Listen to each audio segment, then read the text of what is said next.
Il corpo senza vita di un cetaceo, probabilmente un tursiope, è affiorato stamane lungo la battigia di sottomarina, in corrispondenza dei bagni Michi.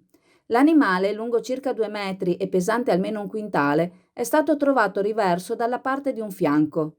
La Guardia Costiera di Chioggia, prontamente avvisata del rinvenimento, ha contattato i biologi marini dell'Università di Padova affinché provvedano al recupero della carcassa e al successivo smaltimento. Purtroppo attorno al muso dell'animale risultano ben visibili i residui di materiale plastico riconducibili probabilmente a lana da rete ittica. Negli ultimi anni il litorale clodiense e quelli limitrofi, tra Pellestrina e Rosolina, sono stati teatro di numerosi avvistamenti di piccoli branchi di tursiopi, le cui evoluzioni al largo hanno richiamato l'interesse e la gioia di bagnanti e di portisti. Non sono rari purtroppo anche i casi di tartarughe spiaggiate senza vita, a volte per cause naturali, a volte dopo l'impatto con le eliche delle barche o appunto avvelenate dalla plastica.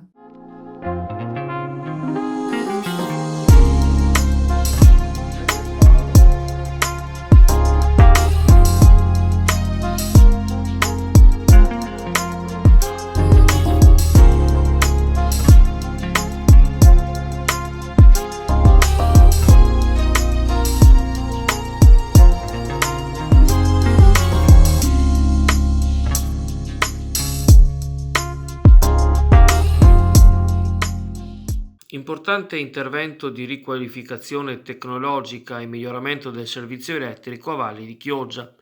Domani mattina, domenica 14, e nel pomeriggio di mercoledì 17 febbraio, i tecnici di E-Distribuzione, la società del gruppo Enel che gestisce la rete di media e bassa tensione, eseguiranno infatti un duplice intervento di evoluzione tecnologica della cabina denominata Mobile Valley, che migliorerà la qualità e affidabilità del servizio alla clientela dell'area e la performance complessiva della rete, sia in condizioni normali che in caso di potenziale disservizio. Per effettuare l'intervento sarà necessario disalimentare 9 cabine secondarie, in 2 delle quali, non potendo essere controalimentate in altro modo, saranno posati i rispettivi gruppi elettrogeni. Saranno quindi installate apparecchiature di ultima generazione, particolarmente adeguate ad assicurare un efficiente funzionamento degli impianti anche in condizioni climatiche particolari, come quelle che tipicamente si verificano in un contesto lagunare. La zona interessata dai lavori è circoscritta da alcune vie, tra cui parti della strada 16 Laghi, poi via Garzetta, via Pascolon, via Val di Rose, la strada Romea, piazza Natività e via Porcellana.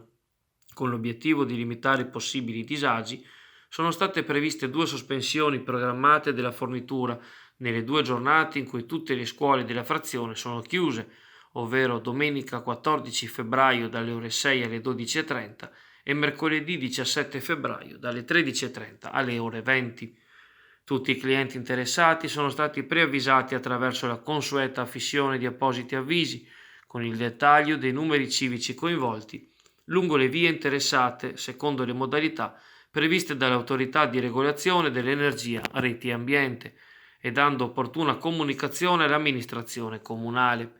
L'azienda raccomanda cautela nell'utilizzo degli ascensori e montacarichi per tutto il periodo di sospensione del servizio e invita inoltre i clienti a non intervenire nei propri impianti contando sull'assenza di elettricità, in quanto la corrente potrebbe essere momentaneamente riallacciata per effettuare prove tecniche.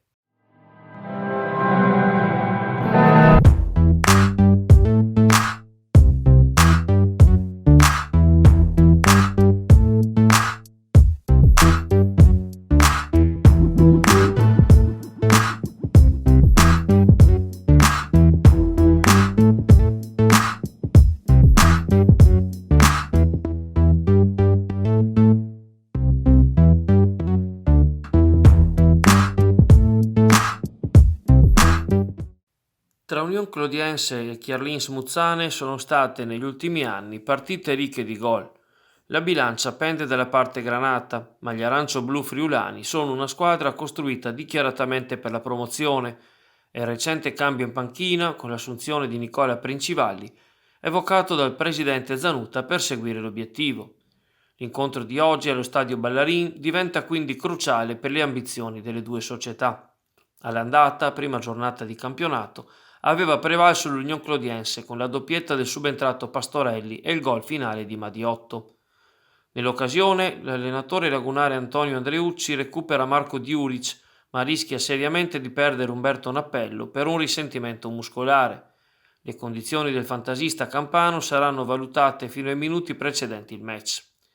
In casa ospite il mercato di dicembre ha portato in attacco il quotato Diego Sottovia, l'altro attaccante senegalese Fall. Il ritorno del portiere Surdis ad aggiungersi ai veterani Bussi, Buratto, Di Agostini, Longatto, Ndoi, Tobanelli, Tonizzo e Totem Spetic. Ma 3 giocatori arancio-blu sono positivi al virus e così pure il tecnico Principalli e il vice Godias, che non saranno a Chioggia. Nella speranza che almeno il vento di Bora non incida, la partita sarà arbitrata da Riccardo Fichera della sezione AIA di Milano e trasmessa in diretta video dalla pagina Facebook ufficiale dell'Union Clodiense.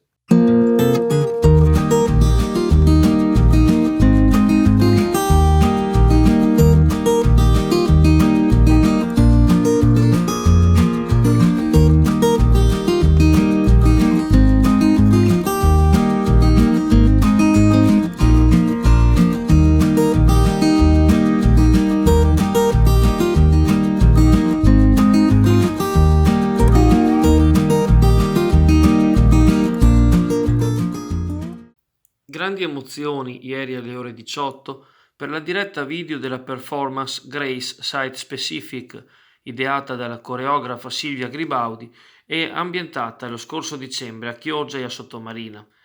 La proiezione è avvenuta negli spazi web e nei network del circuito regionale Arteven, all'interno della rassegna Schiusi, che intende comunque promuovere le arti del teatro, della danza e dello spettacolo, anche nell'impossibilità prolungata di accedere alle sale per via dell'emergenza sanitaria.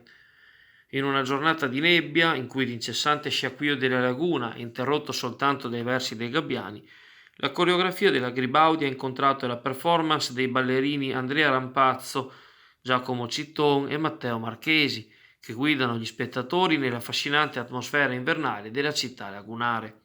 Protagonisti assoluti i corpi che nella loro naturalezza, con gesti e movimenti, creano un raffinato gioco artistico. Con giocosità e ironia i danzatori abitano la spiaggia, il centro storico e gli angoli nascosti di Chioggia, passando per il Museo Civico, il Ponte di Vigo e Palazzo Grassi. Un'esplorazione a passo di danza che si conclude all'Auditorium San Nicolò, dove da anni, prima dell'emergenza, hanno sede grandi appuntamenti di danza per il pubblico chioggiotto.